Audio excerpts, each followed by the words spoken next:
پاکستان نے جنگ کے دوران بھارت کے 5 طیارے گرائے۔ صدر ٹرمپ نے پاکستانی دعوے کی تصدیق کر دی۔ وائٹ ہاؤس میں خطاب کرتے ہوئے امریکی صدر نے کہا، پاکستان اور بھارت کے درمیان خطرناک جنگ کا خاتمہ کیا۔ دونوں ممالک میں صورتحال انتہائی خراب تھی، ایٹمی جنگ کا خطرہ تھا۔ پاکستان اور بھارت کو تجارت کا مشورہ دیا۔ دنیا کی کئی جنگیں روکنے پر فخر ہے۔ مزید کہا کہ ہم نے بیوٹیفل بل پاس کرایا۔ کرپٹو میں امریکہ دنیا بھر میں سب سے آگے ہے۔ امریکہ کو دنیا بھر کے لیے کرپٹو کرنسی کا مرکز بنائیں گے۔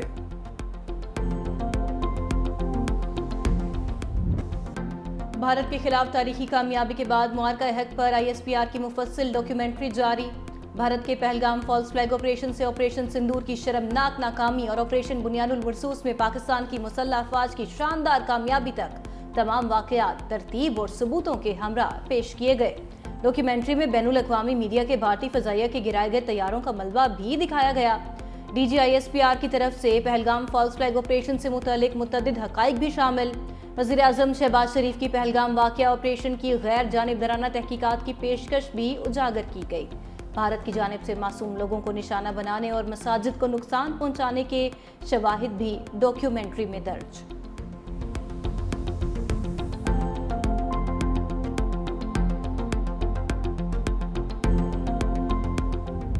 برطانیہ کے royal international air tattoo show میں پاک فضائیہ کی دھوم۔ JF-17 بلاک 3 نے spirit of the meet trophy جیت لی۔ C-130 طیارے کو کانکرز دی ایلیگنس ٹرافی سے نوازا گیا۔ پاکستانی طیاروں کی تکنیکی مہارت اور شاندار پرواز سے عالمی ایویشن ماہرین بھی متاثر۔ JF-17 بلاک 3 طیاروں نے پاکستان سے برطانیہ تک non stop air to air refueling کے ذریعے سفر طے کیا۔ تاریخی کامیابی پاک فضائیہ کی پیشہ ورانہ قابلیت اور جدید دفاعی ٹیکنالوجی کا عالمی سطح پر اعتراف ہے۔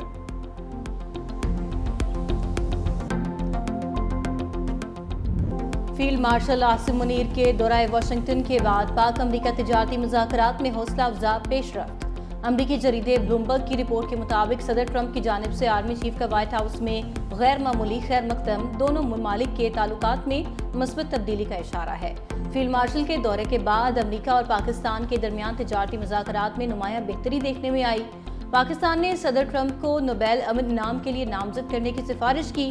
ٹرمپ خاندان کی کمپنی ورلڈ لبرٹی فائنینشل کے ساتھ مفاہمتی یادداشت پر دستخط بھی کیے گئے۔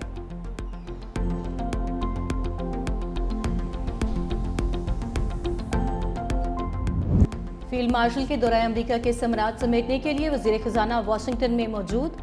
امریکی ہم منصب اور امریکی تجارتی نمائندے سے ملاقات کے دوران پاک امریکہ تجارتی مذاکرات کے حوالے سے بھی اظہار خیال کیا گیا۔ پاکستان نے صدر ٹرمپ کو نوبیل امن انعام کے لیے نامزد کرنے کی سفارش بھی کی۔ تجارت سے شروع کر کے سرمایہ کاری کی طرف جائیں گے، یہ حقیقی گیم چینجر قدم ہوگا۔ آنے والے دنوں میں لیڈرشپ اہم اعلان کرے گی۔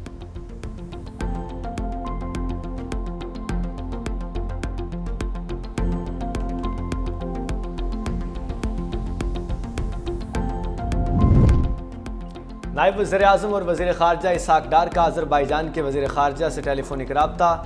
دو طرفہ تعاون اور باہمی دلچسپی کے امور پر تبادلہ خیال۔ دوسری جانب پاکستان اور آذربائیجان کے درمیان ریل اور تجارتی رابطوں کے مضبوط اور فروغ کے لیے اعلیٰ سطح کا اجلاس۔ تجارتی ریل رابطے مضبوط بنانے کے لیے ورکنگ گروپس کی تشکیل پر اتفاق کیا گیا۔ FBR اختیارات پر تاجر برادری اور حکومت میں ڈیڈ لاک برقرار۔ کراچی چیمبر کی کال پر شہر قائد میں تمام ہول سیل مارکیٹس، چھوٹے بڑے بازاروں میں شٹر ڈاؤن ہڑتال۔ جوڑیا بازار، فروٹ اینڈ سبزی منڈی، صرافہ بازار، لائٹ ہاؤس، الیکٹرانک مارکیٹ میں کاروباری سرگرمیاں پوری طرح سے متاثر۔ MA جناح روڈ، بولٹن مارکیٹ اور دیگر تجارتی مراکز میں سناٹا۔ طارق روڈ، حیدری، لیاقت آباد مارکیٹ، اولڈ سٹی ایریا، صدر اورنگی ٹاؤن سمیت صنعتی علاقوں میں بھی کاروبار معطل۔ حیدرآباد میں بھی کاروباری سرگرمیاں معطل۔ تمام چھوٹے بڑے تجارتی مراکز مکمل بند۔ ہڑتال سے دہاڑی دار پریشان۔ مزدور کہتے ہیں دکانیں بند ہونے سے مال کی ترسیل نہیں ہو رہی۔ کل اتوار کی چھٹی ہے، ہمیں 2 دن کی دہاڑی نہیں ملے گی۔ غریب آدمی تو مر جاتا ہے نا، ابھی 2 3 چھٹیاں آتا ہے۔ ہم تو متاثر بھی ہو گئے نا، دیکھو نا بیٹھے جو ہے سیٹ لوگ وہ تو خیر کر لیں گے، ہم کہاں جائیں؟ کاروبار بند ہے تو ہم لوگ کہاں سے آتے؟ ہم لوگ غریب آدمی کہاں جائے گا؟ غریب آدمی کو کام چل رہا بھی نہیں بھائی، ایسے گھوم رہا ہے، ہم کچھ بھی نہیں ہے۔ سیلز ٹیکس ایکٹ کی متنازع شقوں کے خلاف ہڑتال کی کال پر تاجر برادری تقسیم۔ لاہور میں جزوی ہڑتال، بڑے تجارتی مراکز بند۔ چھوٹے دکانداروں نے دکانیں کھول لیں۔ Hall road, mall road, Brandreth road, Akbari Mandi, Shah Alam market میں مکمل shutter down. Anarkali, Ichhra, Liberty market, Auriga center, Rang Mahal میں جزوی کاروبار جاری۔ چھوٹے دکانداروں کا کہنا ہے کہ ہڑتال سے بڑے تاجر کو فرق نہیں پڑتا، لیکن مزدور کا چولہا ٹھنڈا پڑ جاتا ہے۔ بڑے تاجروں کو حکومت کے ساتھ مذاکرات کر کے پرامن حل کی طرف آنا چاہیے۔ دوسری جانب FPCCI کے ہڑتال نہ کرنے کے اعلان پر اسلام آباد میں کاروباری سرگرمیاں جاری۔ صدر انجمن تاجران اجمل بلوچ کہتے ہیں حکومت نے وعدے پورے نہ کیے تو پھر ہڑتال کی طرف جائیں گے۔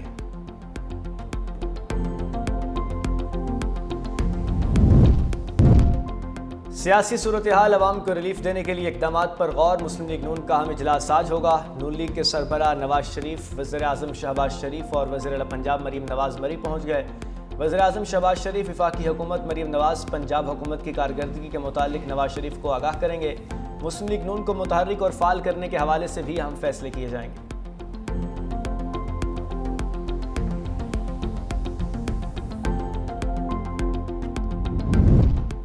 وفاقی وزیر داخلہ محسن نقوی اور وفاقی وزیر اطلاعات عطاءاللہ تارڑ کی ملاقات۔ ریاستی بیانیہ مضبوط بنانے، عوام میں اعتماد کی فضا قائم رکھنے اور سوشل میڈیا پر گمراہ کن معلومات کے تدارک کے لیے مربوط حکمت عملی اپنانے پر اتفاق۔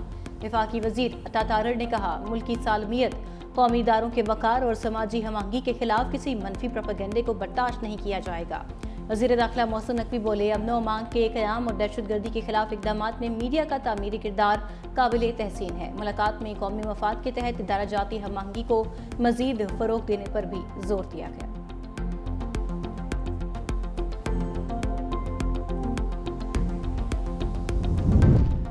جماعت اسلامی کا بجلی، گیس، پیٹرول اور چینی کی قیمتیں بڑھنے پر کل ملک بھر میں مظاہروں کا اعلان۔ امیر جماعت اسلامی حافظ نعیم الرحمان نے میڈیا سے گفتگو میں کہا ہر 15 دن بعد پیٹرول اور ڈیزل مہنگے کیے جا رہے ہیں۔ عالمی مارکیٹ کی کمی کا فائدہ عوام کو کیوں نہیں پہنچتا؟ شوگر ملز مافیا بھی عوام کو دونوں ہاتھوں سے لوٹ رہا ہے۔ 89 شوگر ملز کے ڈیلرشپ 10-12 لوگوں کے پاس ہے۔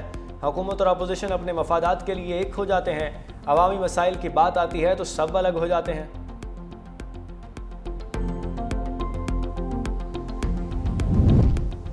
کوہستان میگا اسکینڈل میں نیب کی بڑی کارروائی، 8 اہم ملزم گرفتار کر لیے، 2 افسر، 2 بینکر اور 4 ٹھیکیدار شامل۔ ڈسٹرکٹ اکاؤنٹ آفیسر شفیق قریشی نے 33 ارب کے چیکس پر دستخط کیے، ہر چیک پر 2 لاکھ روپے کمیشن لیا۔ سابق بینک کیشیئر ریاض نے جعلی کانٹریکٹر بن کر 11 ارب 15 کروڑ روپے ہتھیائے۔ اے جی آفس کے آڈیٹر نے 1 کروڑ 5 لاکھ روپے رشوت لی۔ بینک مینیجر نے بھائی کے نام پر جعلی کمپنی بنا کر 50 کروڑ کا غبن کیا۔ ٹھیکیداروں نے سرکاری رقوم سے جائیدادیں اور لگژری گاڑیاں خریدیں۔ نیب کی تفتیش میں مزید گرفتاریوں کا امکان۔ کشمیر بنے گا پاکستان، یوم الحاق پاکستان پر کنٹرول لائن کے آر پار ریلیوں کا انعقاد۔ دنیا بھر میں مقیم کشمیریوں کی جانب سے تقریبات کا اہتمام۔ پاکستان کی سیاسی قیادت کا کشمیریوں کی جدوجہد آزادی کا سفارتی، اخلاقی اور سیاسی حمایت جاری رکھنے کا اعلان۔ صدر مملکت آصف علی زرداری نے اپنے پیغام میں کہا یوم الحاق پاکستان کشمیری عوام کی پاکستان سے فطری اور دائمی رشتے کی روشن علامت ہے۔ کامل یقین ہے کشمیری عوام کی جدوجہد رائے گاں نہیں جائے گی۔ وزیر اعظم شہباز شریف نے کہا 10 لاکھ بھارتی فوج کی درندگی کشمیریوں کے عزم کو توڑنے میں ناکام رہی۔ وقت گزرنے کے ساتھ کشمیریوں کے جذبہ آزادی میں اضافہ ہو رہا ہے۔ کشمیری حریت رہنما یاسین ملک کی اہلیہ نے ویڈیو پیغام میں کہا اللہ کرے جلد از جلد کشمیریوں کی آزادی کا سورج طلوع ہو۔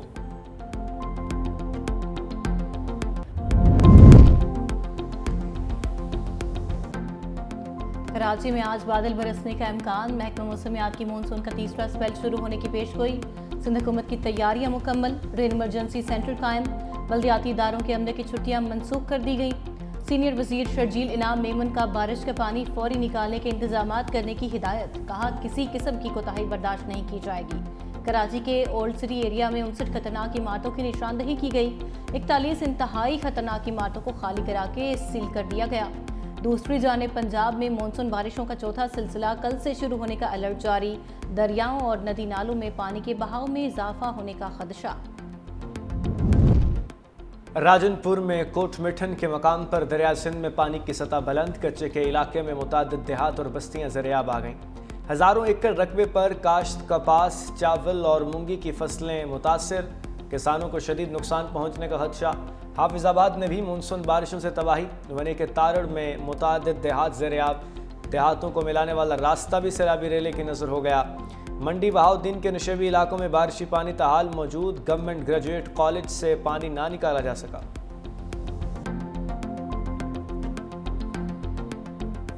تو یہ انتظامات اور یہ چیزیں کی ہوئی ہیں جس کی وجہ سے راؤنڈنگ کے اور اس طرح کے کوئی کیسز جو ہے وہ مین نہیں ہے۔ جو 119 کے قریب جو ڈیتھس ہوئی ہیں اس میں اگر آپ دیکھیے 360 سے زیادہ وہ سارے سٹرکچر یعنی چھت گرنے کے واقعات ہیں۔ اللہ کا شکر ہے کہ بیکاز آف دی پریپیئرنس یہ مختلف طغیانی والے پانی میں بھی آپ نے دیکھا ٹیمز نے رسپونڈ کیا ہے کیونکہ پہلے سے تیار تھیں۔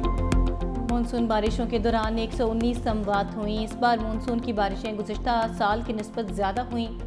Secretary emergency services department Punjab doctor Rizwan Naseer کی نیوز کانفرنس، کہا مونسون بارشوں کے دوران ضلع انتظامیہ نے بہتر انداز میں کام کیا۔ رین ایمرجنسیز کے دوران 780 افراد کو ریسکیو سروسز فراہم کی گئیں۔ ضلع انتظامیہ اور ریسکیو اہلکاروں نے بروقت نکاسیاب کو یقینی بنایا۔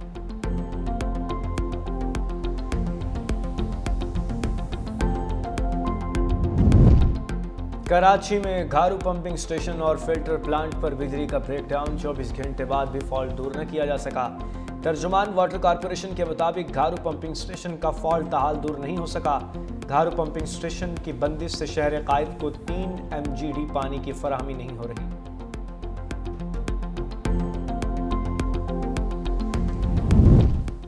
لاہور، کوہاٹ اور جڑانوالا میں مبینہ پولیس مقابلے، 4 ڈاکو مارے گئے۔ لاہور کے علاقے شیراں کوٹ میں مبینہ مقابلے میں ڈکیت گینگ کا سرغنہ اللہ دتا مارا گیا۔ کوہاٹ میں چیک پوسٹ پر روکنے پر اشتہاریوں کی پولیس پر فائرنگ، جوابی کارروائی میں شاہزیب نامی اشتہاری موقع پر ہلاک جبکہ خان محمد ہسپتال میں دم توڑ گیا۔ جڑانوالا میں CCD اور ڈاکوؤں کے درمیان فائرنگ کا تبادلہ، بدنام زمانہ سرغنہ زاہد اپنے ہی ساتھیوں کی فائرنگ سے ہلاک ہو گیا۔ اسلحہ اور موٹر سائیکل برآمد۔ ظفروال میں مبینہ مقابلے کے بعد 2 ڈاکو زخمی حالت میں گرفتار، 4 فرار ہو گئے۔ غزہ میں اسرائیلی فوج کی بربریت جاری، مزید 80 سے زائد فلسطینی شہید، امداد کے منتظر افراد بھی اسرائیلی حملوں کی بھینٹ چڑھ گئے۔ خان یونس، جبالیہ اور ملواسی میں فضائی حملے بھی جاری۔ دوسری جانب دوحہ میں امریکی تجویز پر جنگ بندی مذاکرات میں کوئی پیش رفت نہ ہو سکی۔ القسام بریگیڈز کا اسرائیل سے طویل جنگ کا اعلان۔ ترجمان ابو عبیدہ نے کہا کہ بریگیڈ کے جنگجو نئی حکمت عملی اور طریقوں سے دشمن کو حیران کر رہے ہیں۔ غزہ میں جنگ جاری رکھنے کا مطلب ہے کہ صہیونی فوج مسلسل اپنے فوجیوں اور افسروں کی لاشیں اٹھاتی رہے گی۔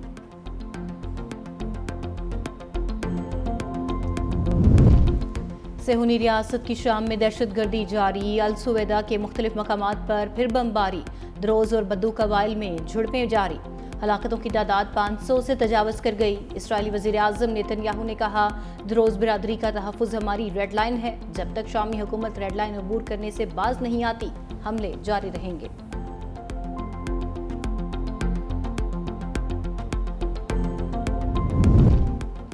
امریکہ نے یوکرینی صدر کو ہٹانے کا فیصلہ کر لیا۔ ایوارڈ یافتہ امریکی صحافی کا دعویٰ، سیموئل ہرش کا کہنا ہے کہ یوکرین کے صدر نے عہدہ چھوڑنے سے انکار کیا تو انہیں زبردستی ہٹا دیا جائے گا۔ یوکرینی فوج کے سابق کمانڈر ان چیف اور اس وقت برطانیہ میں یوکرین کے سفیر کا کہنا ہے کہ زیلنسکی کے ممکنہ متبادل ہوں گے۔